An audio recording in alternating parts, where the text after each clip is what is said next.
طالب طب أسنان بس ما تعرف الأدوية اللي راح تحتاجها أكثر شي بالعيادة؟ تعال ألخصك ياها. لا ترجعي لي ما أقبلك. الأوغمنتين الأموكسيلين أكثر مضاد حيوي راح تصفه بعد القلع أو حالات العدوى. الكليندامايسين أو الإزيثرومايسين البديل إذا البيشنت كان يتحسس من البنسلين.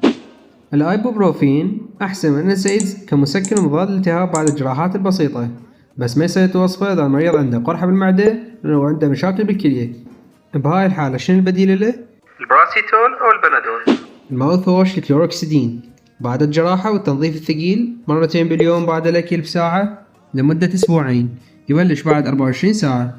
مترونيدازول الفلاجيل من أهم الأدوية اللي يستخدمها طب الأسنان خصوصا بعد التهابات اللثة والخراجة.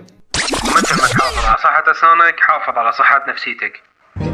حاشاك أنت خذلتني، بس ترى مشكلتي لأن الخذلان سوء تقدير. ليش أنا أحزن؟